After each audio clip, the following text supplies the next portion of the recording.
just work because it's not reducible. So you definitely have to open it and try to release all the deltotrapezial fascia, and then only you can reduce it. So that kind of situation was there. Okay. Even by holding it also, it was just coming back again like a spring.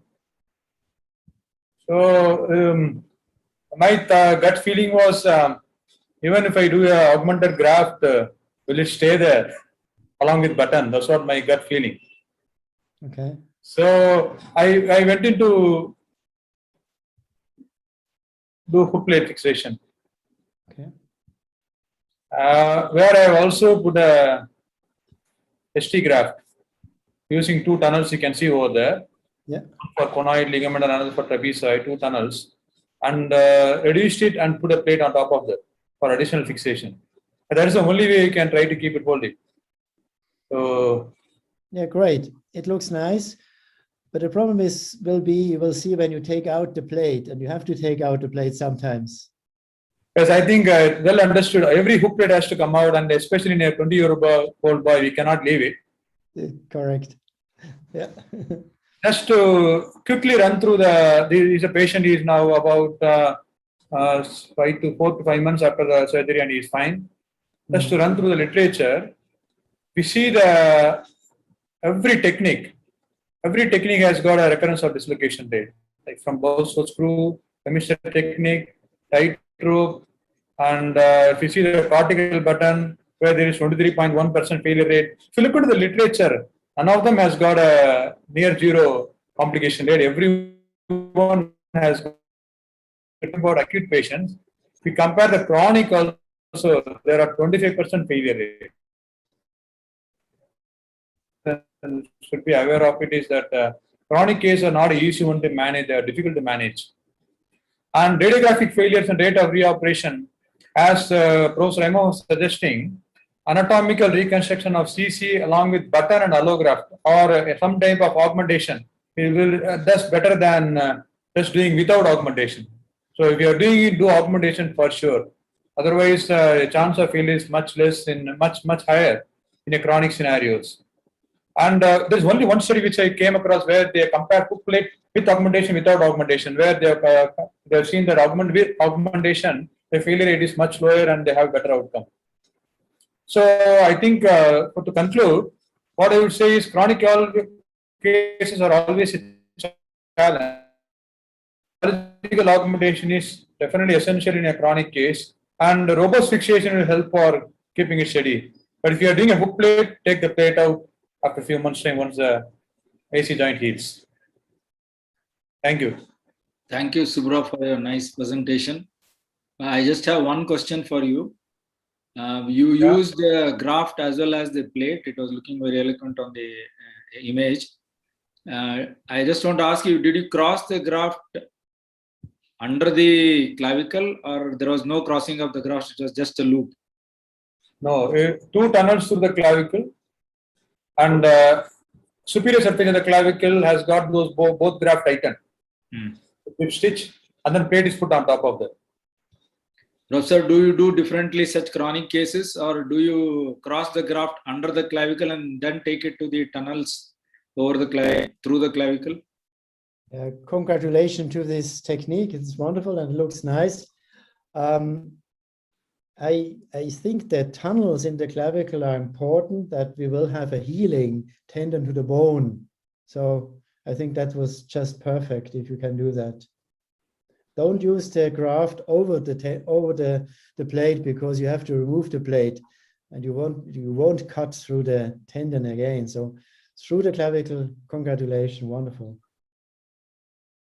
Thank you, Subra. Vamshi, any questions from the floor that you would want to ask Subra?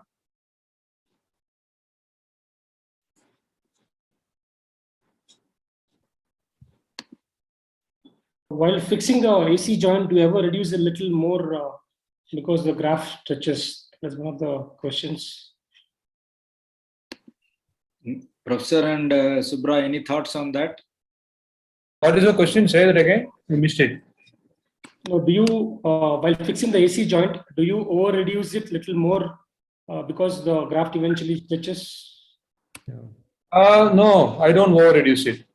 You reduce it to if I am using hook plate, then there is no question of that. But if you are using other type of fixation like button, you don't over reduce it, you just keep it to the joint level. Exactly. Yeah, but we have seen now after 5 years and longer that the clavicle is going up a little bit, maybe 1 millimeter or so. So, but it doesn't matter. It doesn't matter for the anatomy, for the biomechanical function. It doesn't matter. Now we don't over reduce it. Professor, can I ask you, how long do you keep this hook plate inside? And what is the longest that you have kept a hook plate, and what damage it has caused to the undersurface of the acromion and the cup?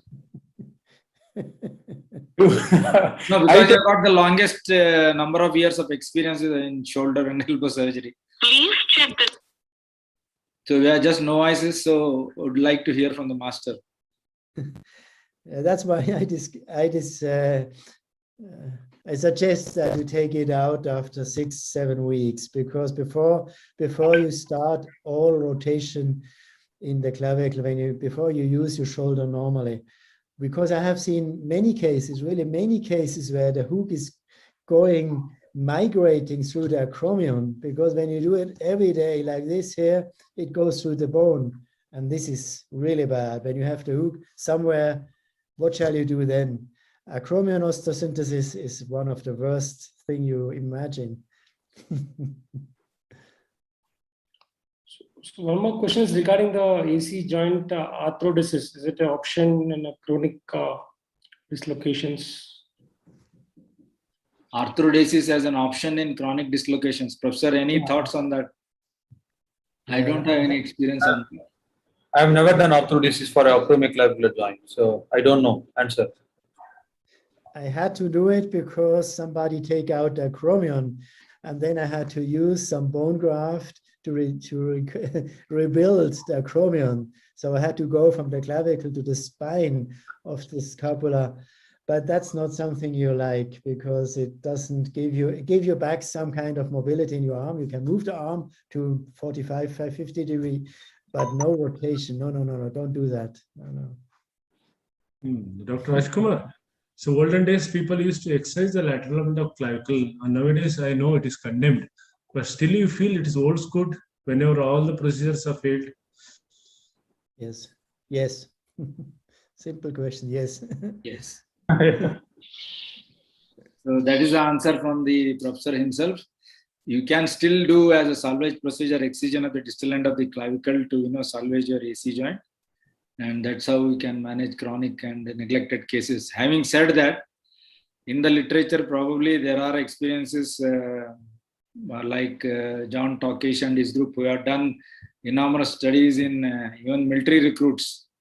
We have got grade 3 ACJ dislocations without surgery being done. So that is other spectrum of treating patients without surgeries. So yes, with and without surgery, both options are there. You need to choose based on what suits you.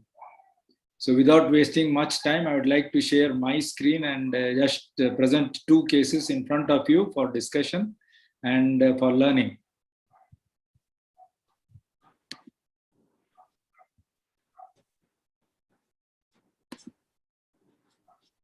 It is showing that host has disabled my screen. I can't share my screen.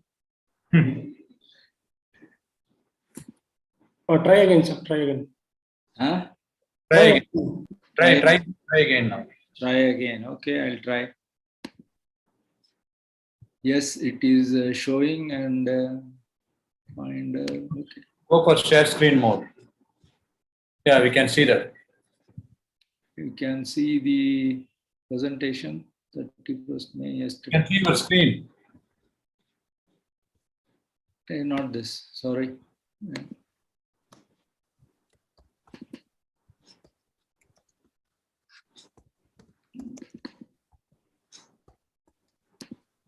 Yeah, can you see the screen? Yes, you can see the screen, but we are not able to see that presentation yet. Now? Not yet. New share. Okay. No, you can double click Rajkumar. Yeah, now you can see. Yes, we can see See? the keynote. Okay, sorry for the technical glitch, and I am Professor Rajkumar from Bangalore.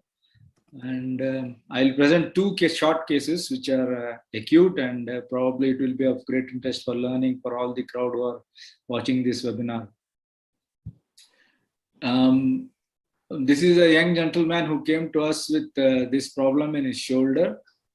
He was actually whitewashing during a Christmas Eve, and he fell down in his house and came to us 3 weeks post the problem.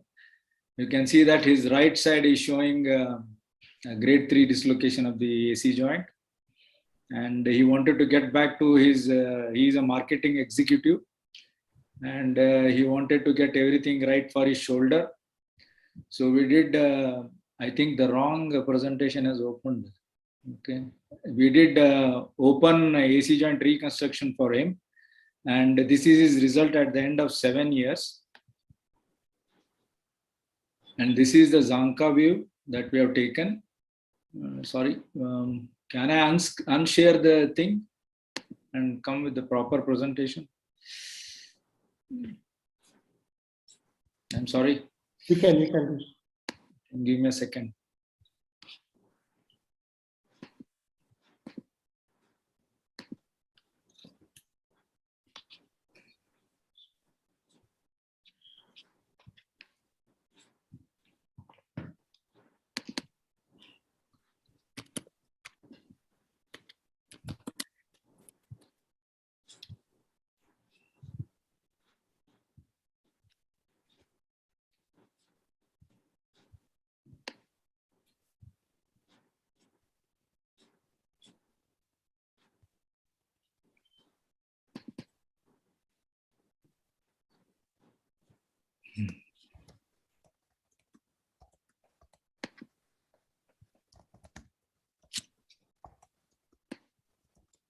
Something is wrong. I'm not sure.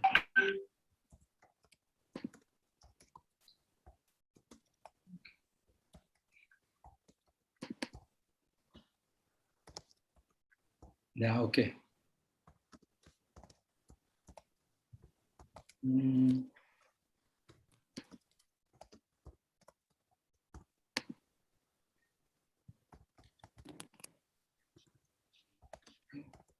So while you are on, I'll just ask something. Yes, you can ask some questions while I'm just trying to do this. Professor Imhoff, are we still doing Weaver done procedure? No, because it's not anatomic, and you reduce the length of the clavicle, so you bring the scapula a little more anterior, and that's why I don't like that. I know there are still some people doing that. Biomechanically, the Weaver done is not strong enough to keep the clavicle. It's only 150 Newton, and the normal value of the CC is 550, so it's far away from that. So if you do Weaver done, you need some additional fixation between coracoid and clavicle, some tapes or something else.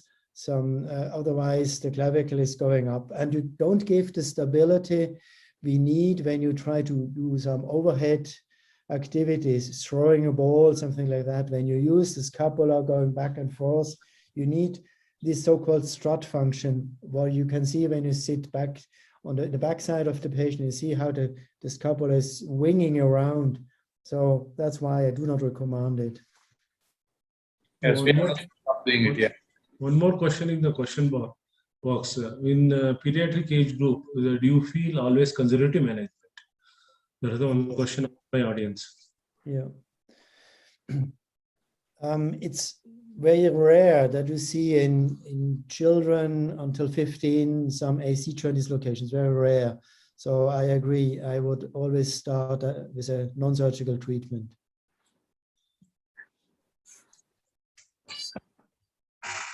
Can you see the screen? Yes. Go ahead. Okay, our goal is actually to create a repair as good as the original. So this was the man, 40-year-old dominant right-handed marketing executive, fell at home during a Christmas Eve, as I told you. Came to us with pain and limitations of his activities of daily living. This was the X-ray taken and the CT scan you have already seen. And this is a procedure that we planned for him, a semi-T graft with anatomical tunnels augmented with a fiber tape. And you can see that the graft is being tunneled through the clavicle. And there is a crossing over of the graft on the clavicle and not under the clavicle. That is what the question I was asking the August gathering. And the graft is sutured after passing it through the AC joint. And you can see that the patient is quite happy at the 10th post-operative day. Having said that, we all would like to know how the patient is performing. He came back to us after 7 years from Australia. And he was a happy guy, though he has grayed a bit. You can see that the clavicle and the acromion is well reduced there. And this is his function for you to see. I won't mute the audio because the type of background music that is there for his AC joint is good.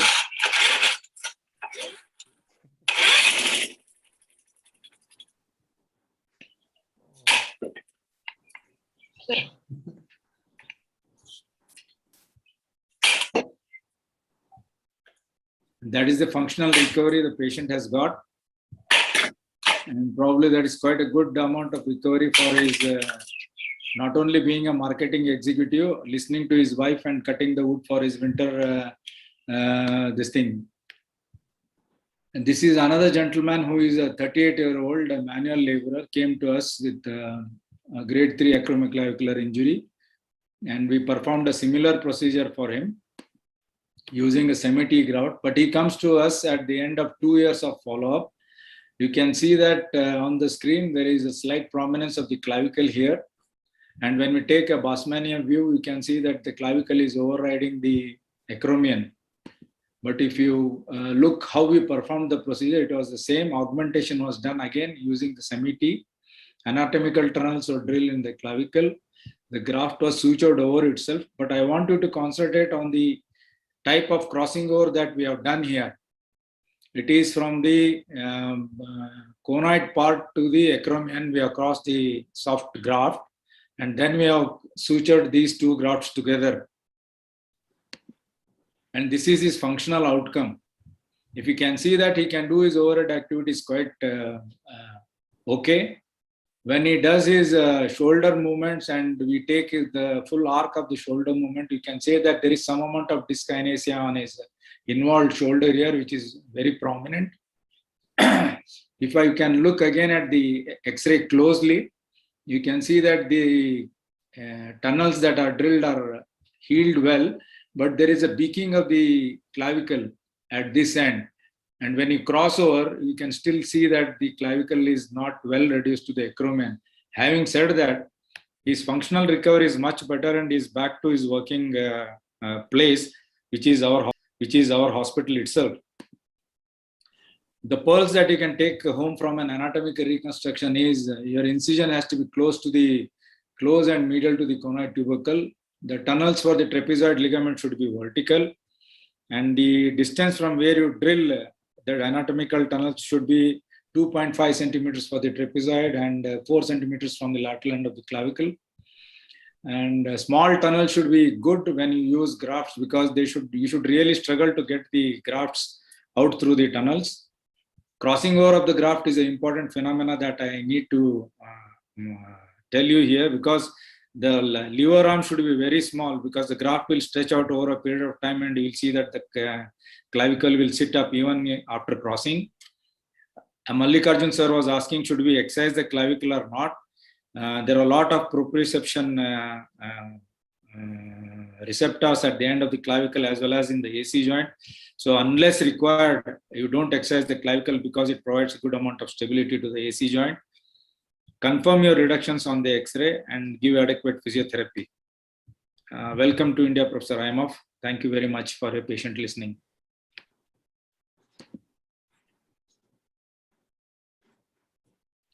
Thank you, Dr. Rajkumar. I think we are out of time. Can we go to the next session? You have any questions to Dr.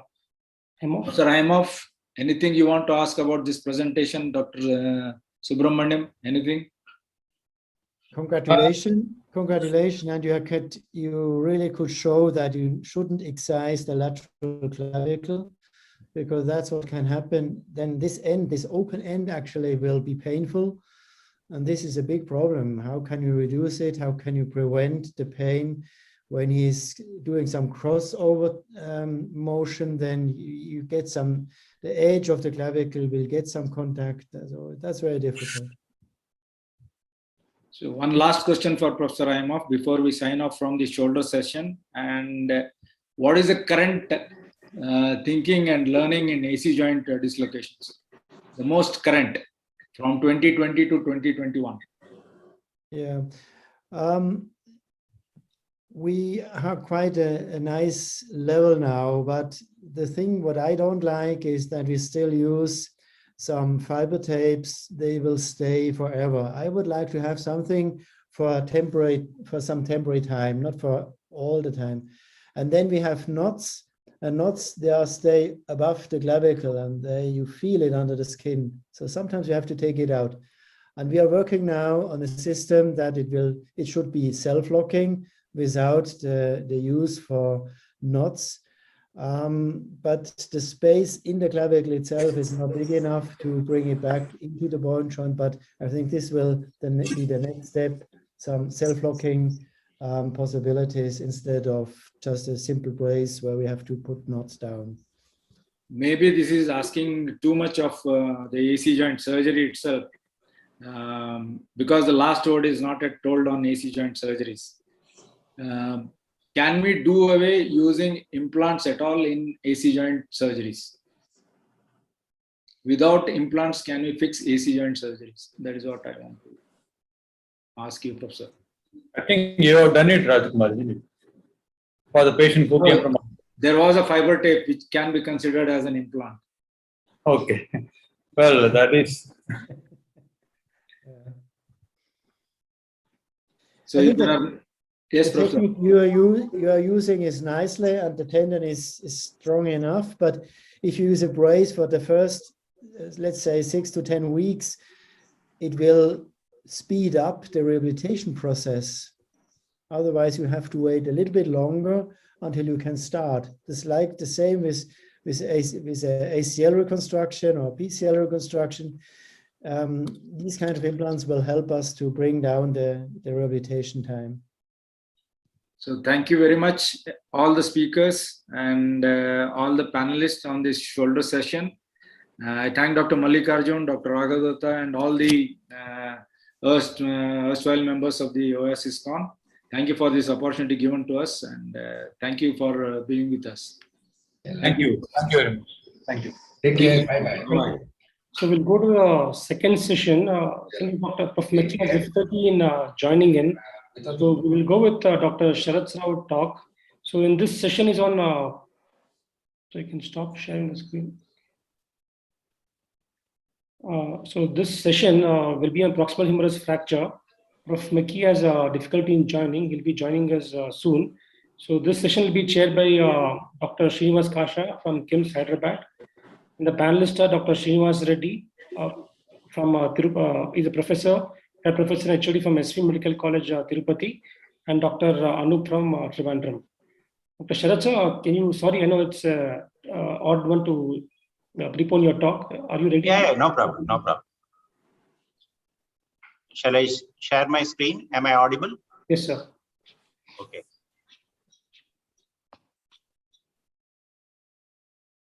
So my screen is visible. One second, and one second, sir. Dr. Anup will just introduce you to the audience. Okay. Yeah. I'm sure. Good evening, everyone, and greetings from Kerala. I'm Dr. Anup here. I would like to thank everybody involved with the OASIS and the TraumaCon for giving me this opportunity. Sharath sir was ready to take off with this talk because he absolutely knows that he requires no introduction at all to any member of orthopedic fraternity in all of India, let alone OASIS. He was one of the doyens of OASIS all the time. Professor Sharath Rao is presently the Professor of Orthopedics and Dean of Kasturba Medical College, Manipal. He was the past president of Karnataka Orthopedic Association and of the OASIS, that is Orthopedic Association of South Indian States.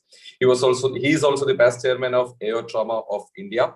he has published a lot of papers, more than 85 papers in index journals. He has given invited lectures and orations in all the orthopedic, all the South Indian states, the member states of OASIS. It is my proud privilege, sir, today to welcome you to this conference. The floor is yours, sir. Thank you, Anup. Are you able to see my screen? Yes, sir. Okay. Beautiful. Okay, thank you very much. Thanks, Dr. Raghu Datta and Dr. Chandrasekhar. This is the second time in the last 2 years we are having OASIS TraumaCon online. My lecture is mainly on the insights of proximal humerus fractures through our journey in our institute. If you look at the proximal humerus fractures 25 to 30 years back, most of them would have been treated by conservative method. 15 to 20 years back came the art of fixation for these particular fractures, and most of the fractures are being fixed at that time. Slowly, the other alternatives, looking at the complications we had in fixations, other alternatives like hemi and reverse shoulders came into work, and the pendulum now, especially in the Western countries, has swung towards hemi and reverse shoulders, especially in the elderly. Even today, if you look at proximal humerus fractures, high volume surgeons, those people who do 3 to 4 sessions every month, they have a very practical approach for these fractures, and invariably the results are good. Proximal humerus fractures are third common fractures apart from distal radius and proximal femoral fractures in the elderly. Unlike proximal femoral fractures, where if the first surgery fails, you do a second surgery, and the second revision surgery will be almost as good as the first surgery, or patient may be normal. But in the shoulder, it is not so. First shot is the best shot. A revision surgery in the shoulder always doesn't give the result of what you expect from your first surgery. What is important is you do what you are comfortable with what the facilities which are available in your place. What is important to know is the personality of the fracture. Every fracture, for that matter, has got a personality. When you look at the personality of the fracture, it's the age of the patient. The quality of the bone, you can assess the quality of the bone with the thickness of your cortex, or if the facilities are available by BMD.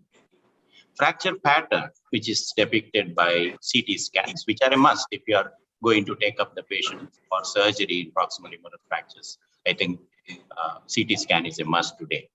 And time of surgery, when the patient has presented to you immediately, late, after non-union, all these matters. So fracture pattern or the personality of the fracture is the one which decides the outcome.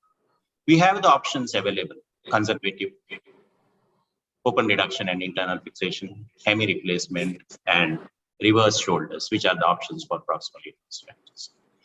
Now you weigh between the personality of the fracture and the options available for you.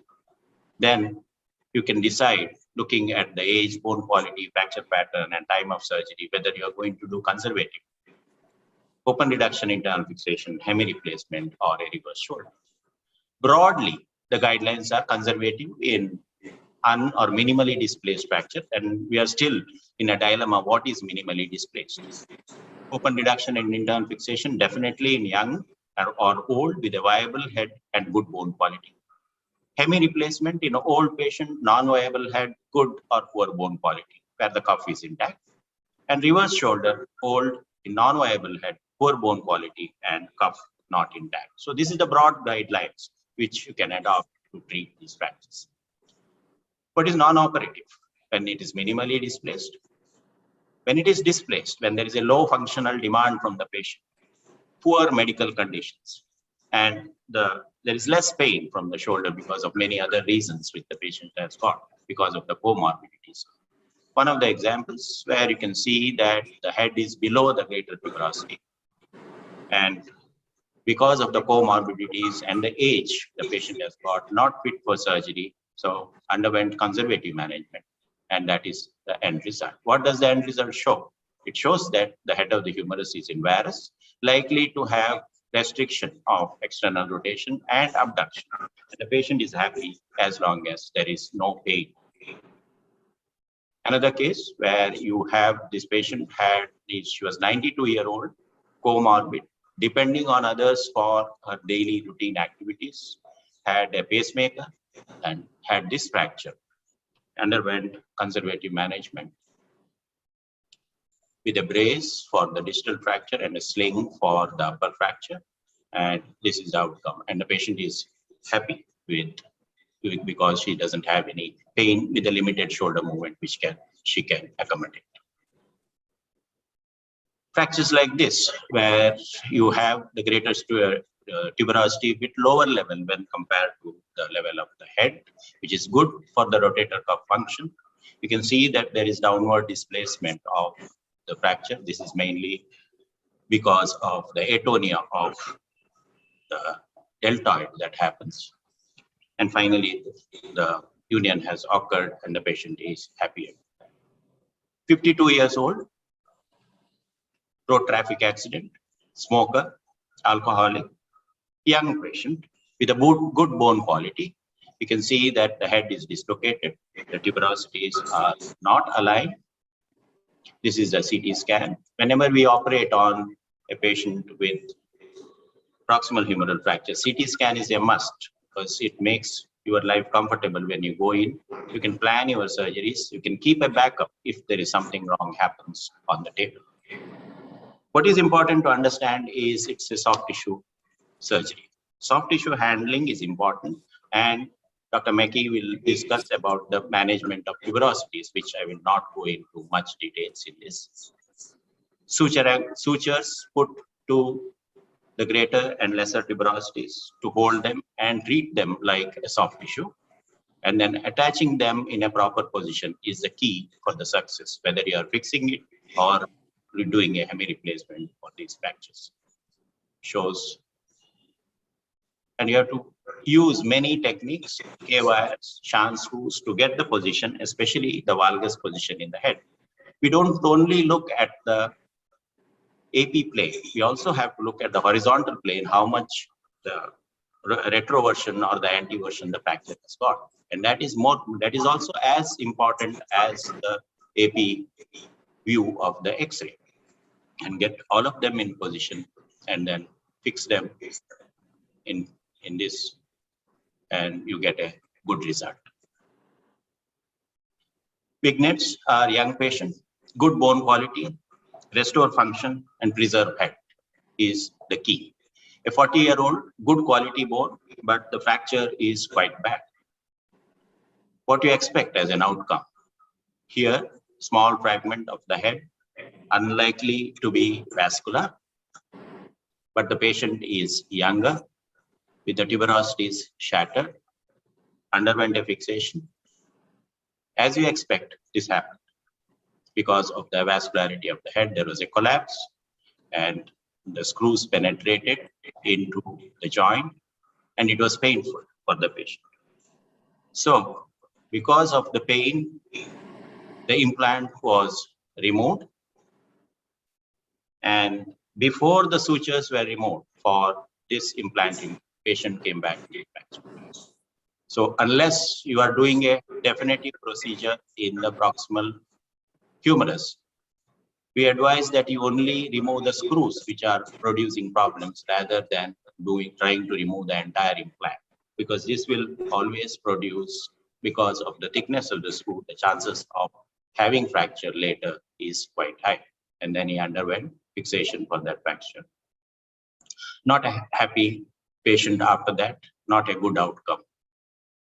40-year-old male, right-handed, fell on an outstretched hand, no neurovascular deficit. If you look closely at the X-ray, there is likely chance of dislocation, especially the posterior dislocation. That is what exactly the axillary view of the X-ray showed. So went anteriorly to fix this fracture, approached the fracture, had to do osteotomy of the greater tuberosity to get into the fragment from the anterior approach. got it into position, fixed with the plate, and that's the outcome. And it shows that the fragment is not sitting very well posteriorly, because it's very difficult to see the posterior part when you approach this from the anterior aspect. And that's 8 months later, and that's 10 months later, and 14 months later, the patient is doing well. 75-year-old male, right-handed, fell in bathroom, no neurovascular deficit, has a lot of comorbidities. This is the CT scan.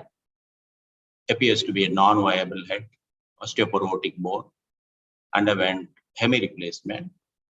In hemi replacement, it is very important that you get your tuberosities back. Otherwise, the results of hemi replacement will be worse than the fractures fixation. Another example where both the tuberosities are shattered, the head is dislocated, small piece of the head, again underwent hemi replacement. The tuberosities doesn't look good, especially the greater tuberosity. And in the follow-up, you can see what has happened. The tuberosity, greater tuberosity has given away. This process has migrated out, and definitely it's not going to give good results as far as the patient is concerned.